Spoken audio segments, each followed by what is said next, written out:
Hello everyone, स्वागत है आप सभी का आज की इस नई वीडियो में। आज की वीडियो में हम लोग प्रधान शिक्षक में गणित के जो महत्वपूर्ण 10 प्रश्न पूछे जाएंगे उनसे संबंधित प्रश्नों को देखेंगे जो बार बार परीक्षा में पूछे जाते हैं। वैसे ही प्रश्न आपके प्रधान शिक्षक में भी देखने को मिलेंगे। तो आइए हम लोग ऐसे 10 क्वेश्चंस को देखते हैं जिन्हें बिना कलम उठाए हम लोग एग्जाम में आसानी से विदिन 2 सेकेंड उसका ऑप्शन देख के सही आंसर सही करके आ सकते हैं और अपना एग्जाम में स्कोर अच्छा कर सकते हैं। सबसे पहले देखते हैं, पहला प्रश्न है, संख्या इतना में 5 के स्थानीय मान और जातीय मान में क्या अंतर है। तो आइए हम लोग इसका सबसे पहले 5 का स्थानीय मान और जातीय मान समझते हैं। जैसा कि हम सभी जानते हैं, जो भी संख्या दिया हुआ है उसमें किसी अंक का जातीय मान पूछता है तो जातीय मान वही अंक हो जाता है। यानी अगर 5 का जातीय मान पूछ रहा है तो 5 का जातीय मान जो है वह 5 ही रह जाएगा। लेकिन जब स्थानीय मान यानी प्लेस वैल्यू, स्थानीय मान यानी क्या, प्लेस वैल्यू पूछेगा तो हम क्या करेंगे, सबसे पहले इस 5 को लिखेंगे, इस 5 को हम लोग यहाँ पे लिखेंगे और उसके बाद दाहिने तरफ जितने भी अंक हैं लिखे हुए उनके बदले में हम लोग वहाँ पे 0 पुट करेंगे। जैसे यहाँ 5 है तो 5, उसके बाद 2 4 0 तीन अंक है तो यहाँ पे 3 0 पुट कर देंगे। ये हमारा क्या हो गया, स्थानीय मान यानी प्लेस वैल्यू। अब फेस वैल्यू की बात करते हैं, यानी फेस वैल्यू कहते हैं जातीय मान, वास्तविक मान या फिर अंकित मान, या फिर इंग्लिश में आप इसको कहिए फेस वैल्यू। तो इसमें क्या होता है, जिस अंक का जातीय मान पूछेगा वही अंक उस संख्या में उसका जातीय मान वही अंक हो जाता है। जैसे अगर इस संख्या में 2 का जातीय मान पूछेगा तो 2 का जातीय मान 2 होगा, 5 का जातीय मान 5 होगा, 7 का जातीय मान 7 होगा। तो इसी तरीके से 5 के स्थानीय मान और जातीय मान में अंतर पूछ रहा है। अब इसका जातीय मान आप यहाँ पे लिख लीजिए और इसको आपस में घटा दीजिए। जब घटाएंगे तो हमें प्राप्त होगा 4995। यहाँ ऑप्शन चूज करेंगे 4995, ये हमारा क्या हो जाएगा, राइट आंसर हो जाएगा। तो इस तरीके का क्वेश्चन जब भी आपको आएगा तो आप इस तरीके से इसको सॉल्व कर सकते हैं। चलिए वीडियो में आप आगे हम लोग देखते हैं नेक्स्ट क्वेश्चन को। अक्सर एग्जाम में पूछा जाता है इकाई अंक, तो हम लोग इसमें जो है ऐसे आपको क्या करेगा, इस तरह का गुणक दे दिया जाएगा और बोला जाएगा इसमें आप इकाई अंक बताइए। अब इसमें हम प्रॉपर सभी का गुना करके सभी अंकों का गुना करेंगे तो हमारे पास उतना वक्त एग्जाम में नहीं होता है। तो हम लोग क्या करेंगे, सभी का इकाई अंक लेंगे।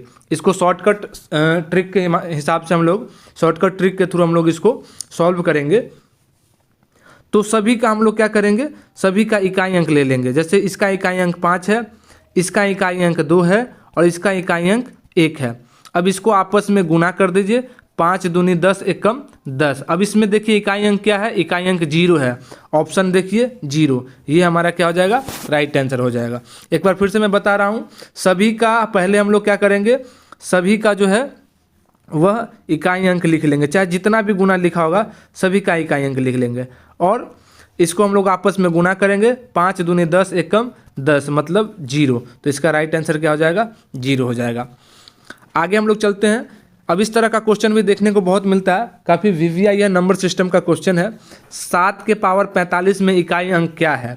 अब हम लोग 7 के पावर 1 रहेगा तो 7 एकम 7 कर देंगे, 7 के पावर 2 रहेगा तो 7 गुने 7 49 कर देंगे, 7 के पावर 3 रहेगा तो हम लोग 7 गुने 7 यानी 343 इतना याद रख सकते हैं। लेकिन इससे ज़्यादा का पावर हम लोग याद नहीं कर पाते हैं। तो इसको सॉल्व करने का आसान तरीका है कि हम लोग 7 के पावर जो 45 है, अब यहाँ पे देखिए इसको मैं इजीली कैसे सॉल्व करता हूँ।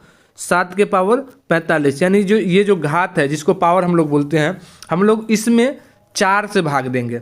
अब ये देखिए इस तरह का जो ट्रिक है ये सिर्फ 7 वाले, जिसका बेस 7 होगा उसी में, या फिर जिसका बेस 3 होगा, 3 या 7 वाले बेस में इस ट्रिक को आप अप्लाई कर सकते हैं।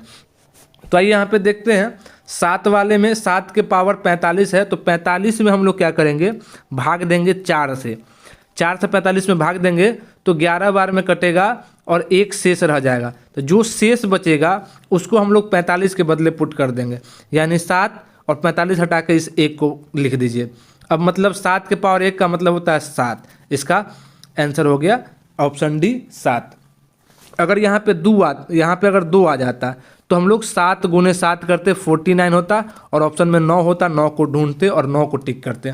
लेकिन चूंकि 7 की पावर 1 आया है, इसलिए यहाँ पे हम लोग 7 को चूज करेंगे। चलिए आगे हम लोग चलते हैं। नेक्स्ट क्वेश्चन है, प्रथम 75 प्राकृतिक संख्याओं का योग ज्ञात करना है। अगर इस तरह का क्वेश्चन आ गया, चाहे यहाँ पे कितनी भी संख्या दिया जा सकता है, यहाँ 75 है, यहाँ प्रथम 25 प्राकृतिक संख्या भी दिया जा सकता है, प्रथम 10 प्राकृतिक संख्याओं का योग भी पूछा जा सकता है। तो जब भी इस तरह के प्राकृतिक संख्याओं का योग की बात आएगी तो हम लोग एक फॉर्मूला याद रखेंगे, n इंटू n प्लस 1/2, जहाँ पे n क्या है, ये वाली नंबर होगी। यहाँ पे क्वेश्चन में जो भी नंबर दिया होगा उसको पुट करेंगे। तो यहाँ पे चलिए इसका हम वैल्यू पुट करके देखते हैं। n का मान 75 है, तो 75 गुने n प्लस 1 यानी 75 प्लस 1 76/2। इसको सॉल्व करेंगे, 38 बार में ये कट जाएगा। इसको गुना करेंगे 75 को 38 से, तो हमारा जो आंसर आएगा, 75 को हम लोग को गुना करना है 38 से। अब इसको गुना करके देख लीजिए, 8 पंचे 40, 8 सत्ते 56, 4 60, 3 पचे 15, 3 सत्ते 21, 1 22। जोड़ेंगे तो 0 हो जाएगा, 5 हो जाएगा, 8 हो जाएगा, 2850।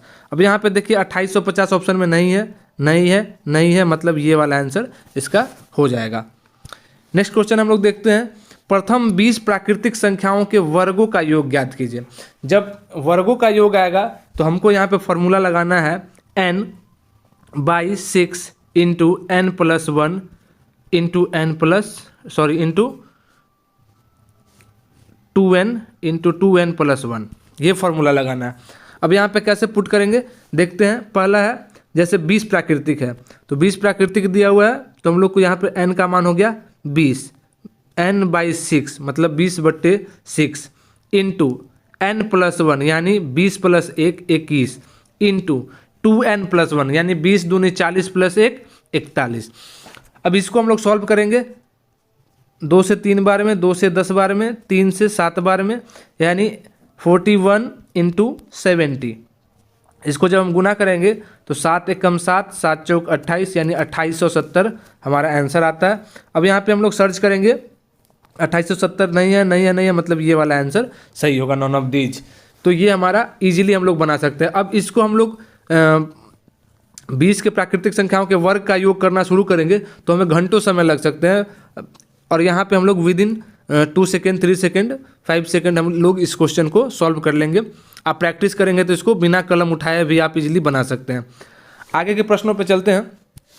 आगे का प्रश्न है, दो संख्याओं का गुणनफल तथा अंतर क्रमशः 93 तथा 28 है, उनके व्युत्क्रमों का अंतर ज्ञात कीजिए। यानी जो दो संख्या दिया हुआ है उनके व्युत्क्रमों का अंतर पूछ रहा है, और यहाँ पे आपको दिया किया हुआ है गुणनफल और अंतर। तो हम लोग क्या करेंगे, सिंपल सा इसका अंतर को ऊपर कर दीजिए, गुणनफल को नीचे कर दीजिए, ये हमारा राइट आंसर हो गया। अब यहाँ पे आपको कलम उठाने की जरूरत नहीं पड़ेगी, आप डायरेक्ट ऑप्शन देखेंगे और आंसर को टिक कर लेंगे और अपना अच्छा स्कोर वहाँ पे कर सकते हैं। आपका समय भी बचेगा जो दूसरे प्रश्नों में आप लगा सकते हैं। चलिए नेक्स्ट क्वेश्चन हम लोग देखते हैं। अब इस तरह का क्वेश्चन आ जाता है कि आपको यहाँ पे बहुत सारी संख्या दी रहेगी और यहाँ पे आपको क्या करना है, 8 से पूर्णतः विभक्त हो जाए, ऐसा इसमें बोल रहा है कि क्या कम से कम जोड़ा जाए कि योगफल 8 से पूर्णतः विभक्त हो।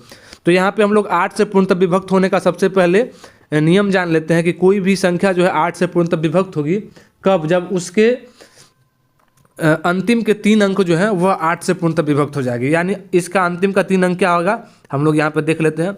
अंतिम का 3 अंक 1 2 3, अंतिम का ये 3 यानी 116। अगर 116 8 से पूर्णतः विभक्त हो जाएगी तो ये संख्या 8 से विभक्त होगी। अब 8 से हम लोग भाग देते हैं 116 में, 8 एकम 8, 3 36, 8 चौक 32, हमारा यहाँ पे क्या बच रहा है, शेष 4। अगर 4 इसमें जोड़ देंगे तो ये 8 से पूर्णतः विभक्त हो जाएगी। यानी यहाँ पे हमारा ऑप्शन क्या हो जाएगा, ऑप्शन 3 सही आंसर हो जाएगा। अगले प्रश्न की ओर हम लोग चलते हैं। अगला प्रश्न है, प्रथम 100 प्राकृत संख्याओं का योग निम्न में से किससे सदैव विभाजित होगा।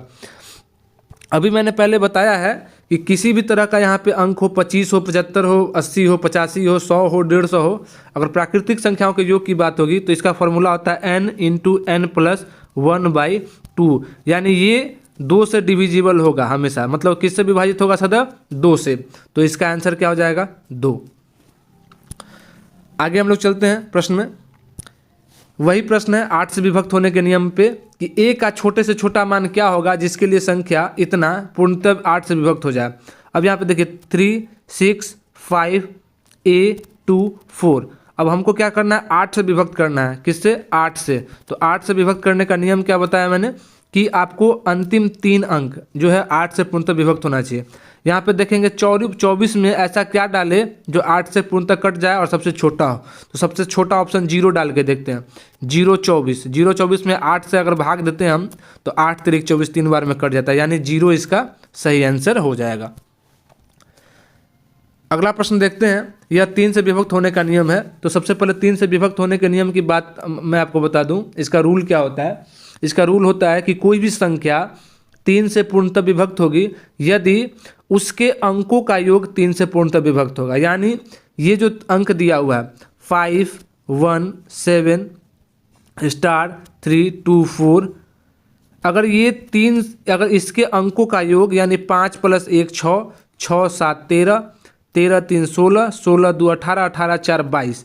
अब 22 यहाँ पे हो रहा है और 3 से विभक्त करना है तो कितना इसमें हम पुट करेंगे कि इसका मान 3 से कट जाएगा। तो अगर यहाँ पे हम 2 डालते हैं तो +2 मतलब 24। 24 3 से पूर्णतः कटता है 8 बार में। इसका मतलब यहाँ पे हम 2 डालेंगे तो ये क्या होगा, 3 से पूर्णतः विभक्त हो जाएगा। तो ये हमारा लास्ट क्वेश्चन था। आगे की वीडियो में हम लोग फिर देखेंगे। वीडियो अगर अच्छी लगी हो तो वीडियो को लाइक कर दीजिएगा, अपने दोस्तों के साथ शेयर कीजिएगा, चैनल को सब्सक्राइब कर लीजिए ताकि इस तरह की इन्फॉर्मेटिव वीडियो आपको हमारे चैनल के माध्यम से दी जाती है। अगर आपको प्रधान शिक्षक परीक्षा क्रैक करना है तो इस तरह के प्रश्नों को आपको बार बार अभ्यास करना होगा। आप इसको अभ्यास कीजिए और वीडियो को बार बार देखिए जहाँ समझ में नहीं आ रहा है। फिर भी अगर कोई क्वेश्चन आपके मन में डाउटफुल लग रहा है तो आप कमेंट के माध्यम से हम तक अपनी बात पहुंचा सकते हैं। नेक्स्ट वीडियो में मैं उस डाउट को क्लियर करने की कोशिश करूंगा। चलिए मिलते हैं अगली वीडियो में, तब तक के लिए धन्यवाद। जय हिंद।